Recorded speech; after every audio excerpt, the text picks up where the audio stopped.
দুজন সব জিনিসপত্র নিয়ে বাড়ির ভেতরে ঢোকে। ওরে বাবা, এত জিনিস! হ্যাঁ রে জিমিন, কোন দোকান লুটলি? জিমিন, তাড়াতাড়ি উপরে এসে ড্রেসগুলোকে নিয়ে আমার চেঞ্জ করতে হবে।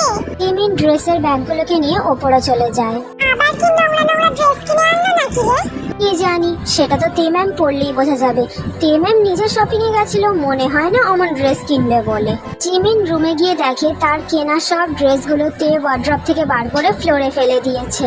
জিমিন, এগুলো ডাস্টবিনে ফেলে দিয়েছো, আর ওই ব্যাগটা দাও, আমি চেঞ্জ করে আসি, আর বাকি ড্রেসগুলো তুমি ওয়ার্ড্রপে সাজিয়ে রেখে দাও। তে, তুমি আমার আনা ভালোবাসার ড্রেসগুলো ফেলে দিলে। এখন বিয়ে হয়ে গেছে, এখন অত শর্ট ড্রেস পরলে ভালো দেখাবে না। না তে, এগুলো ফেলবো না, এগুলো আমি তোমার জন্য এনেছিলাম। তোমার কি মনে হয় এখন সত্যি বিয়ে হয়ে গেছে, এখন এই ড্রেসগুলো পরে ওদের সামনে ঘুরে বেড়ালে ভালো দেখাবে? জিমিন স্যাড হয়ে যায়। তে একটা ড্রেস নিয়ে ওয়াশরুমে ঢুকে যায়। জিমিন আর কি করবে, নতুন ড্রেসগুলোকে সুন্দর করে ওয়ার্ড্রপে গুছিয়ে রাখে এবং ফেলে দেওয়া ড্রেসগুলোকে যত্ন সহকারে তুলে নিয়ে নিচে আসে। দিদি, একটা ব্যাগ দেবে, ড্রেসগুলোকে ঢোকাবো। মহিলাটি দেখে সব আগের ছোট ছোট ড্রেসগুলো। ও বাবা, এতদিনে মতি হলো তাহলে? দিদা, স্যারের মুখটা দেখো একবার, বাংলার 5 হয়ে আছে। স্যারের মতি হয়নি, নিশ্চয়ই তে ম্যাম ড্রেসগুলো ফেলে দিয়েছে। ঠিক করেছে, মেয়েটার মাথায় বুদ্ধি আছে, ছেলেরাই সবসময় গোবর পোড়া হয়। মহিলাটি একটা ব্যাগের মধ্যে সব ড্রেসগুলো ঢুকিয়ে দেয়। কি করবি এবার ড্রেসগুলো? আমি কি পুড়িয়ে দেব?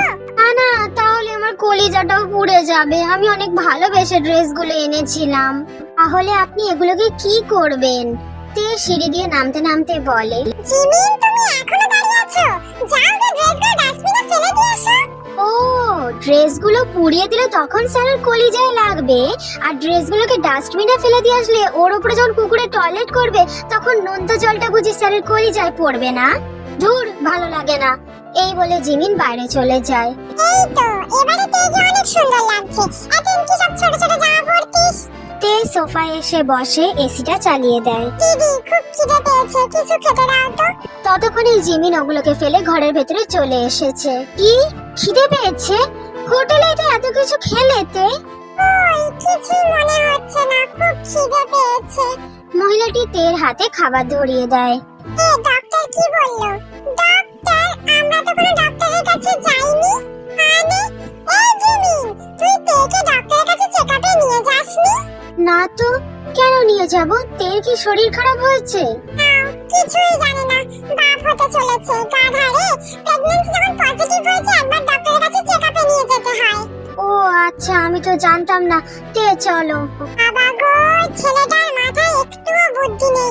তুই আবার মেয়েটাকে জার্নি করাবি? ডক্টরকে ফোন করে ঘরেই ডেকে নে না।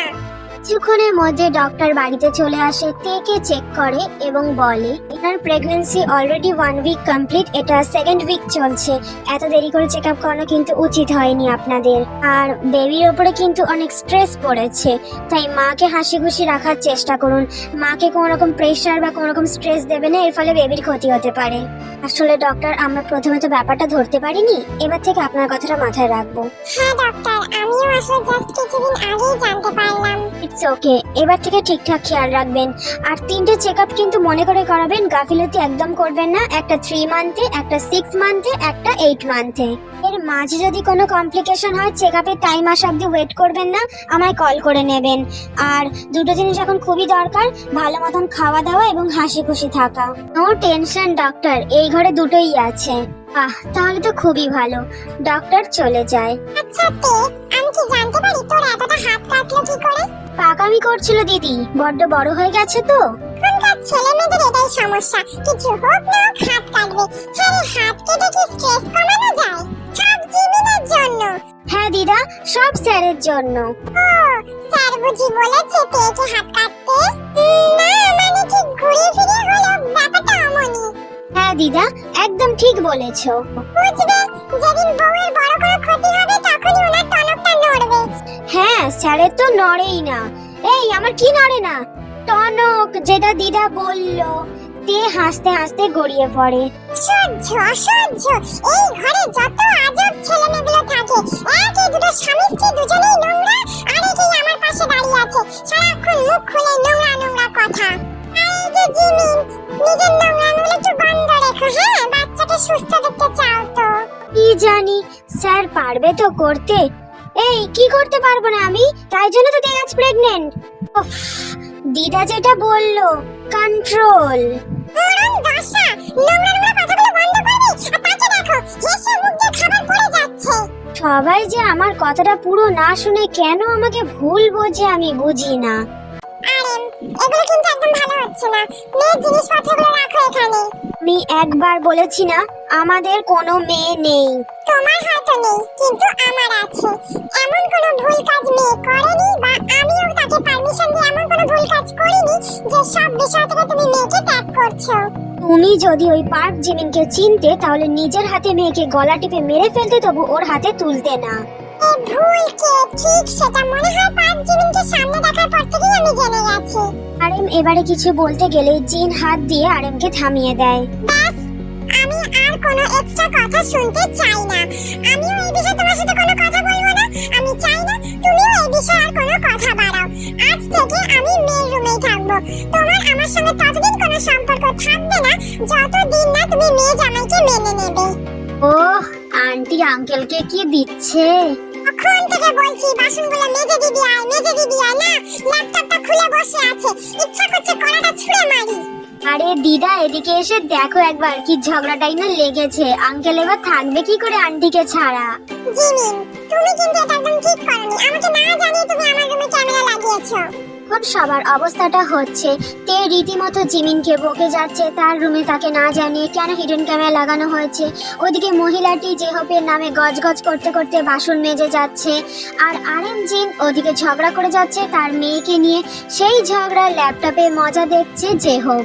এসে জিন আরেমকে হাত ধরে টেনে রুম থেকে বার করে তের রুমের দরজা ভেতর থেকে বন্ধ করে দেয়। Time skip. ডিনার টেবিলে মহিলাটি ডিনার সাজিয়ে দিয়েছে। ওরা তিনজনে নিচে নামে। জেহব এসে সবকিছু সাইড করে আগে টেবিলে ল্যাপটপটা রেখে দেয়। ওরা সিটে বসে। আজ মনে হয় আঙ্কেলের আর খাবার জুটবে না। কেন? দেখতে পাচ্ছেন না আন্টি কতটা রেগে আছে আঙ্কেলের ওপরে? এ মম যতই রেগে থাকুক, ড্যাডের জন্য সবসময় খাবার ঢাকা দিয়ে রেখেই দেয়। এ সবসময় রাখলেও এবারে রাখবে না দেখুন। তুই বেশি চেনো আমার মমকে। সববারের ঝগড়া আর এবারের ঝগড়ার মধ্যে অনেক তফাৎ আছে, বুঝুন তে ম্যাম। দেখবেন এবারে আন্টি নিজে খেয়েই ওপরে চলে যাবে, আঙ্কেলের জন্য খাবার রাখবে না। তুই বেশি চিনিস ওর মাকে। ওর মা ওই তো ভালো জানবে। তুই চুপচাপ নিজেটা খা। দিদা তুমি দেখে নিও, আজ আঙ্কেল খেতে পাবে না, আমার মন বলছে। যে হোক, একদম বেকার তর্ক করবে না। আমার কিন্তু মাথা গরম হয়ে যাচ্ছে। আমার মম ড্যাড না খেলে খেতে পারে না। আপনি দেখুনই না, আজকে আপনার মম খেয়ে ঘুমিয়ে পড়বে আর ড্যাড নিচে দাঁড়িয়ে থাকবে। জিমিন, আমার কিন্তু মাথা গরম হয়ে যাচ্ছে। তুমি জেহবকে থামতে বলো। এই যে হোক, তুই চুপ করে যা না। ও তো বলছে ওর মা কখনো ওর বাবাকে ছাড়া খায় না, বাট আজকের খাবে, আমার মন বলছে। তোমার ওই মনে আমি জল ঢেলে দিলাম। ওদের মধ্যে এই নিয়ে তর্ক বিতর্ক হতে থাকে। আরে তোরা থাম না। না, ও কেন বেকার তর্ক করে যাচ্ছে? স্যার এগুলো কিন্তু ঠিক না। আপনি কিন্তু তখন থেকে আপনার বউকে সাপোর্ট করে যাচ্ছেন। আমি আপনার পুরনো অ্যাসিস্ট্যান্ট, আমার কথা আপনাকে মানতেই হবে। জিমিন, আমি কিন্তু তোমার বউ। আর আমি আপনারও আগে।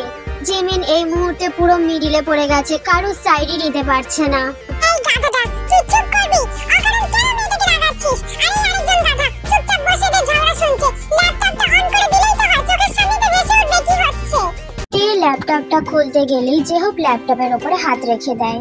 না, এত সহজে তো ল্যাপটপ ওপেন করা হবে না, আগে বেট হবে। যদি আমি জিতি তাহলে আমি যা চাইবো আপনাকে তাই দিতে হবে। আর যদি আমি জিতি তাহলে? কোনো ব্যাপার না, আমার মাইনে স্যার কেটে কেটে 50 টাকা এসে দাঁড়িয়েছে। এর মধ্যে আপনি যা চাইবেন তাই দেব। ওকে। এবারে ল্যাপটপটা ওপেন করা হয়। আরেম দেখে জিন নিজের মতো ডিনার করে তের রুমে শুতে চলে গেল। টেবিলে আরেমের জন্য কোনো খাবার ঢাকা দেওয়া নেই। আরেম কিচেনেও যায়, সেখানেও কোনো খাবার তার জন্য ঢাকা দেওয়া নেই। জিন আমার জন্য কোনো খাবার রেখে যায়নি। আরেম ফ্রিজ খুলেও দেখে সেখানেও কোনো খাবার নেই। আগে তো আমাদের মধ্যে অনেক রাগারাগি হয়েছে, কিন্তু জিন সবসময় আমার জন্য খাবার ঢাকা দিয়ে রেখে যেত। কিন্তু আজ নিজে খেয়ে চলে গেল, আমি কি খাবো? আমার তো খুব খিদে পেয়েছে। আরেম নিচে অপেক্ষা করে, ভাবে জিন এসে নিশ্চয়ই তাকে খাবার দেবে।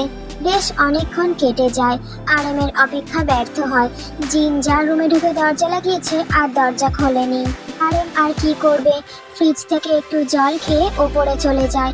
নিজের রুমে ঢোকার আগে একবার তের রুমের সামনে দাঁড়ায়। ভেতর থেকে তো কোনো সারা শব্দও আসছে না, তার মানে ও নিশ্চয়ই ঘুমিয়ে পড়েছে। আরামের মনটা অনেকটাই খারাপ হয়ে যায়। এই প্রথমবার তুমি আমার জন্য কোনো খাবার রাখলে না জিন, আর আমাকে ছাড়া তুমি ঘুমিয়েও পড়লে। আরে মা দাঁড়িয়ে কি করবে, মনের দুঃখে নিজের রুমে ঢুকে যায়। হে আমভিন, এবার আমি যা চাইবো আপনি তাই দেবেন বলেছিলেন, তে রাগের সঙ্গে বলে।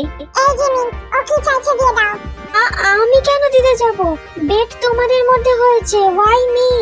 তুমি আমার বর হও, তোমার যা আমারও তা, তাই তোমার দেওয়া মানে আমার দেওয়া। কি চাইছো চুপচাপ ওকে দিয়ে দাও। তাহলে স্যার যা চাইবো তাই দেবেন তো? যত সব, বল কি চাই? আমার আটকে থাকা মাইনেগুলো ক্লিয়ার করুন। এই আমি এখন পারবো না।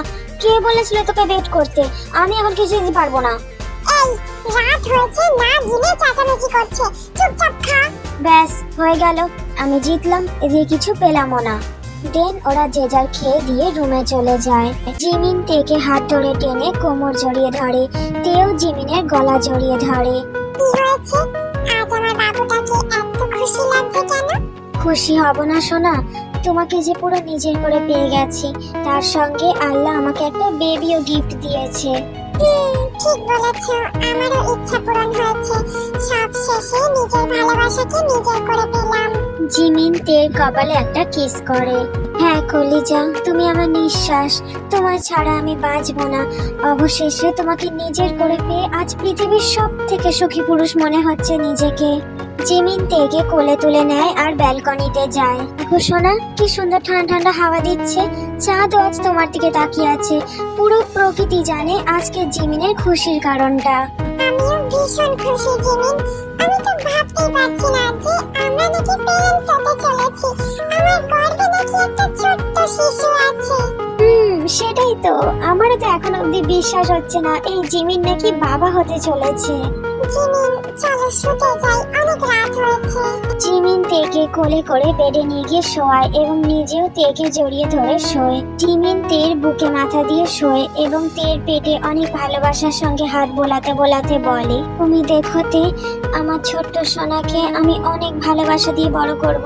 আমার সন্তান কোনোদিনও আমার উপরে অভিযোগ করতে পারবে না সে তার বাবা থেকে কম ভালোবাসা পেয়েছে বলে। তে জিমিনকে হাত ধরে টেনে নিজের মুখের সামনে আনে এবং জড়িয়ে ধরে।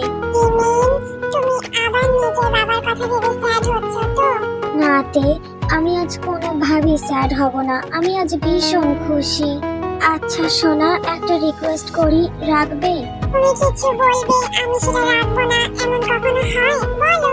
আজ তো আমাদের অফিসিয়ালি বিয়ে হলো, তাহলে একটু কি বাসর রাত বানাতে পারি? জিমিন, আই এম সরি, আমি এখন বাসরটা চাইছি না। আমি বাসর তখনই বানাতে চাই যখন ড্যাড পুরোপুরি আমাদের বিয়েটা মেনে নেবে। সে নয় ঠিক আছে, কিন্তু অন্তত একটু তো আদর করার পারমিশন দাও। কিন্তু জিমিন, আমি তো প্রেগন্যান্ট। ইটস ওকে সোনা, আমি ইন্টিমেট হব না, কিন্তু একটু আদর করব। তে চুপ করে থাকে। কি হলো সোনা, কিছু বলো। তোমার কি আমার উপরে বিশ্বাস নেই? আমি কি আমার বাচ্চার ক্ষতি চাইবো বলো? তে জিমিনকে টেনে নিয়ে ঠোঁটে একটা কিস করে। জিমিন পারমিশন পেয়ে যায়। দেন জিমিন তেকে নিজের মতন করে আদর করতে থাকে, কিন্তু জিমিন নিজের কথা মতো ইন্টিমেট হয় না। আদরের শেষে জিমিন তেকে জড়িয়ে ধরে ঘুমিয়ে পড়ে।